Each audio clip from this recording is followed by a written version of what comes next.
So, February 2025, it really feels like the moment the ground actually shifted under us. Oh, absolutely. It was, I mean, it's a massive wake-up call. Because you look at Jack Dorsey and Block Inc. Right. making this move that honestly, from a Wall Street perspective at least, was kind of breathtaking. I mean, he cuts 4,000 jobs.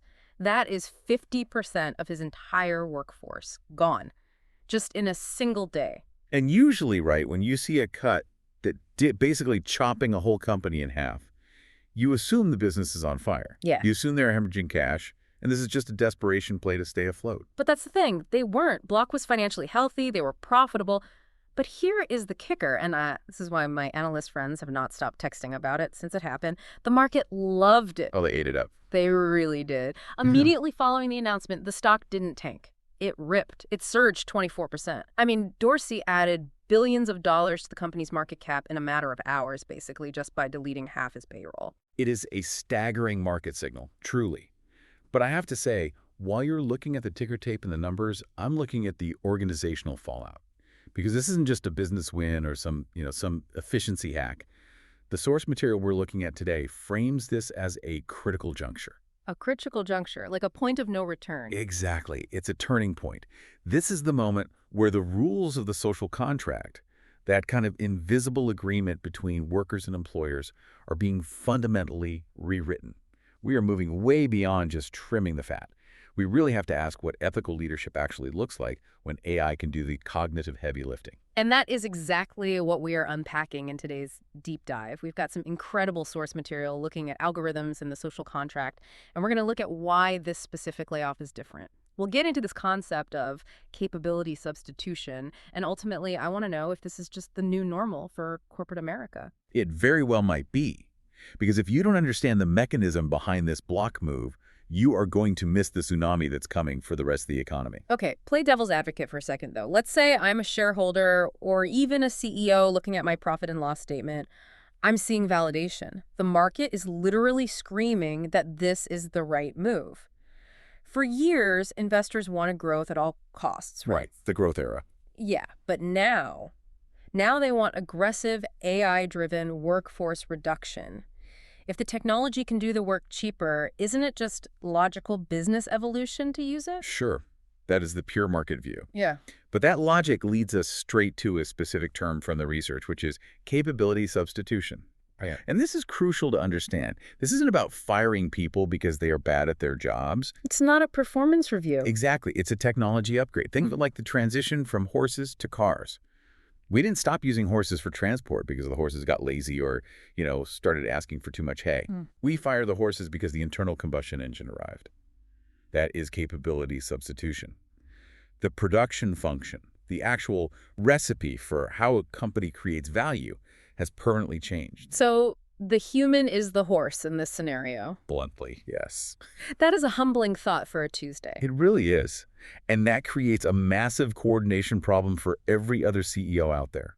Because if you sit on a board of directors and you watch Block shed half its staff and instantly become billions of dollars more valuable, the pressure on your own CEO becomes immense. Oh, for sure. You're sitting there asking, why aren't we optimizing like that? Right. If you don't do it, you look inefficient.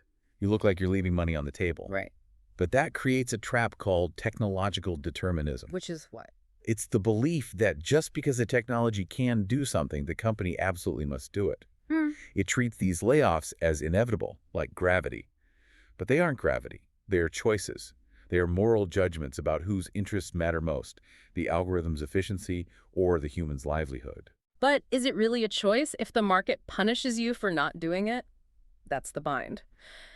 Let's actually look at who is leaving, though. Because I think if you ask the average person on the street, there is this stereotype that AI is just coming for the paper pushers, the low-level admin roles. But looking at the Block data, Dorsey didn't just cut admins. No, not at all. He cut engineers, product managers, high-level analysts. This is what the researchers call discontinuous innovation. We aren't just automating the mailroom anymore. We are talking about roles that require judgment, context, and complex strategy. The expensive role. Very expensive. The roles that people spent 6 years in university preparing for. And just to put a number on the acceleration here, in January 2025 alone, there were over 108,000 layoffs announced. That is up 118% year over year. That is a massive number. But let me push back again. We've seen layoff waves before. The dot-com bubble burst, the 2008 financial crash, the economy tanks, people lose jobs, the economy recovers, and people get hired back. Why is this any different? Because what you're describing is cyclical displacement. That's like winter. The leaves fall off the trees because it's cold, but they come back in the spring when things warm up. What we are seeing right now with Block and others is structural displacement. So climate change, not winter. Spot on. Perfect analogy. The actual climate of the economy is changing. These jobs aren't gone because consumer demand is low.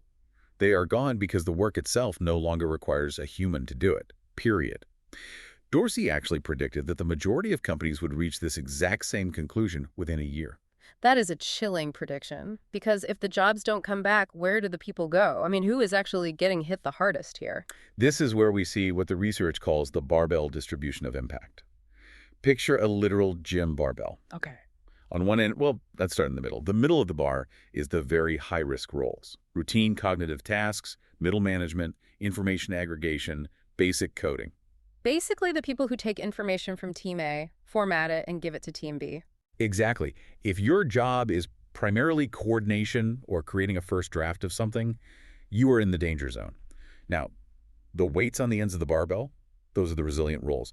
On one side, you have very high skill, deep domain expertise. The people who really understand the nuanced why of a complex system. Yes. And the other end, low skill physical manipulation or high touch human interaction. Plumbers, electricians, nurses, caregivers. AI can write a brilliant sonnet in 2 seconds, but it cannot fix your leaky sink or insert an IV. So the middle completely gets hollowed out. That feels like it hits a specific demographic pretty hard. It hits the tech demographic squarely in the jaw. We're talking people in their late 20s to early 40s. These are people who built their entire lives, mortgages, student debt, family planning, based on the promise that a tech career meant absolute stability. It's the learn to code generation. We told them that was the golden ticket. We did, and now the ticket is expiring. And there's another layer to this from the source material that we really have to mention. This hits diversity efforts particularly hard. It's the last in, first out problem. Many organizations have spent the last few years trying to improve representation, right? Right, they're diversifying the workforce. But those newer hires are often the first to go in a massive cut. So you risk erasing a decade of progress in workforce diversity almost overnight. Man, let's pivot back to the company side for a second. Because despite all the human costs we just outlined, I can still hear the investors cheering. They're saying, look, we cut $600 million in costs. That drops straight to the bottom line. Is it really that simple, or are there hidden costs to this kind of efficiency? It is absolutely not that simple. Headcount reduction does not equal linear efficiency. When you fire 4,000 people, you aren't just deleting line items on a spreadsheet. You are deleting tacit knowledge. Okay, tacit knowledge. Give me the non-academic version of that. It's the Bob factor. You know Bob. The guy in IT who knows that if you kick the server 3 times on the left side, it restarts. Or the account manager who knows that your biggest client hates being emailed on Mondays. Right, the stuff that is literally never written down in the manual. Exactly. Yeah. That is tacit knowledge. It's the institutional memory. It's the web of internal relationships. When you fire Bob, sure, you save his salary. But suddenly the server's down for 3 days because the AI doesn't know how to kick it, and the client cancels because they got an automated email on a Monday. So the organization becomes brittle. It looks super efficient on paper, but in reality, it's fragile. Extremely brittle. Okay. And then you have the survivors. Imagine you are one of the 50% who stayed at Block. You just watched your colleagues, good, smart, hardworking colleagues, get fired not because they failed, but because a bot was cheaper. What does that do to your motivation? I'd imagine you'd stop going the extra mile. Why bother? It destroys what we call organizational citizenship behavior. Why stay late? Why mentor a junior employee? Why innovate? If performance doesn't protect you, the rational response is to do the bare minimum and urgently update your resume. That brings us to the ethical lens. The source material discusses organizational justice theory, which sounds very academic, but it feels deeply personal when we start talking about biographical disruption. That term is potent, biographical disruption. For knowledge workers, our jobs are often our identities. I am a Google engineer. I am a senior analyst. When that is taken away structurally, it shatters your sense of self. We see mental health deterioration, anxiety, and something called earnings scarring. Earning scarring. That sounds permanent. It often is. It means that when these displaced workers finally do find new jobs, they typically earn 10 to 30% less than they did before. And that gap can last for decades. They effectively never catch up to where they would have been. That's heavy. And it leads to this argument of a just transition. The idea is that these companies, Block, Microsoft, whoever, they benefit heavily from public goods. They use our roads, they hire from our public universities, they rely on our legal system. Right, they didn't build that infrastructure alone. So the argument is, do they have an obligation to the people they displace to capture those profits? If you are going to use public infrastructure to build a profit machine that actively excludes humans, do you owe something to the humans you pushed out? It's a huge question. So let's say I'm a leader, listen to this. I'm sitting in the C-suite. The genie is out of the bottle. I can't uninvent the AI, and my competitors are definitely using it. How do I do this right? Or at least better? It's the million-dollar question. And the research actually gives us some evidence-based interventions. It starts with number 1, transparent communication. Which brings us back to Jack Dorsey. Because love him or hate him, the source actually credits him with candor. It does.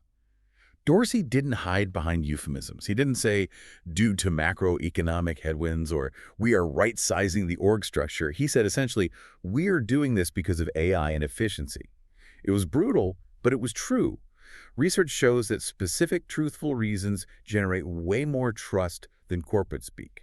Contrast that with Microsoft. They took a slightly different approach. They did. Microsoft was very explicit about their AI strategy, but they coupled it with a massive investment in employee skilling. They basically said, we are changing, here is why, and here is how we're going to help you change with us. It treats the employee like an adult partner in the transition rather than just a disposable asset. Okay, so be honest. Treat people like adults. What's the second intervention?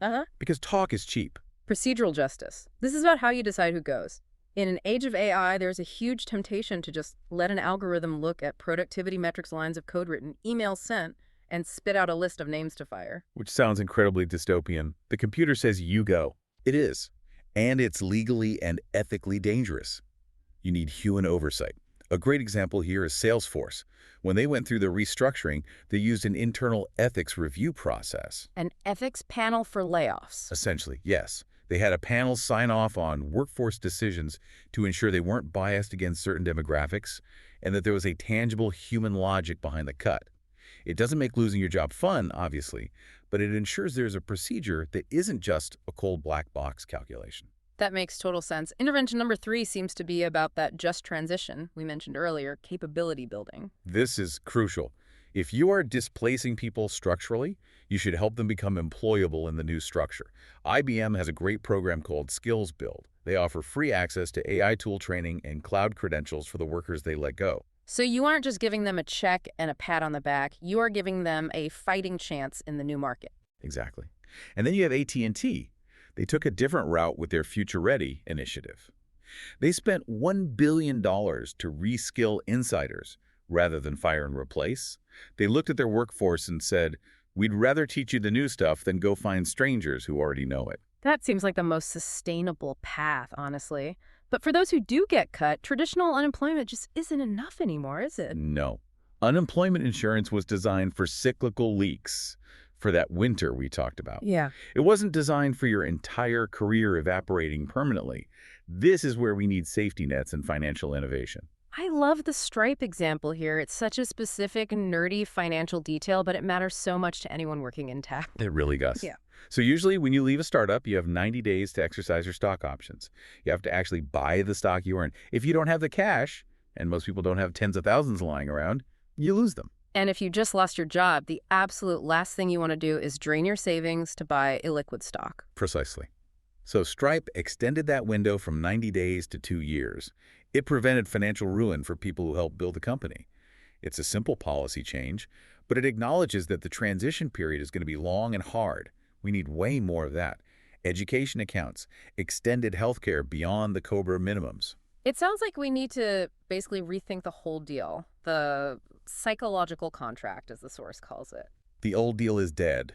Loyalty for security is gone. We need to stop pretending it exists. So what's the new deal? Are we all just mercenaries now? In a way, yes. But we can be well-treated mercenaries. Look at the Netflix model. They're very open about it. They say we are a team, not a family. Employment is strictly contingent on performance and business need. But in exchange, they pay top of market, and if they let you go, they give you a very generous severance. It's transactional, but it's honest. Honest is better than a delusion. But how do you keep people engaged if they know they're just a transaction? If I know I'm getting cut the second an AI can do my job, why should I care about the company's mission? That's the hardest part for leaders today. To keep engagement, you have to preserve meaning. You have to connect the work to uniquely human capabilities, empathy, judgment, ethics. The stuff the AI just can't do, and you need a mission that actually matters. Like Patagonia. Exactly. Patagonia anchors their work in an environmental mission. When people feel they're working for a cause deeper than profit, they can tolerate a lot more change and instability. If your only mission is increase shareholder value, and then you fire half the staff for AI, the people remaining have absolutely nothing to hold on to. There's one last piece here on organization-distributed leadership. Because if we wipe out middle management, if we hollow out that barbell like we talked about, who connects the dots? That is the danger zone. Middle managers get a bad rap. We call them bureaucracy. But they are the glue. They are the coordination.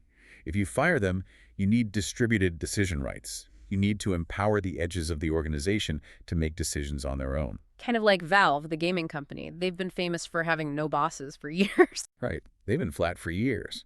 But it requires a very specific culture and incredibly sophisticated systems to make sure information flows without a manager physically carrying it from room to room. If you just fire the managers without building those systems first, you just get chaos. So putting this all together, we started with Block and a massive stock surge. But what we are really talking about is a fundamental choice. It is a choice between technological determinism, letting the algorithm dictate the cuts, and intentional strategy. The market rewards the efficiency of the Block move right now. But the long-term cost may be severe organizational brittleness. You might be highly profitable today, but you might also be completely unable to adapt tomorrow because you fired all the people who knew how the engine actually worked. And beyond the company itself, there is the societal cost. That's a big one. If we break the psychological contract of employment, if we tell an entire generation of knowledge workers that they are obsolete, well, what happens to the social stability that allowed these companies to thrive in the first place? You can't sell software to a society that is crumbling. Exactly. And that is a question we need to start answering fast. We are so focused on whether AI can do the job of the human, we aren't asking what happens to the human when the job is gone. That is something for you all to chew on today. Thank you for joining us on this deep dive. It's a heavy topic, but an important one. Thanks for having me. See you next time.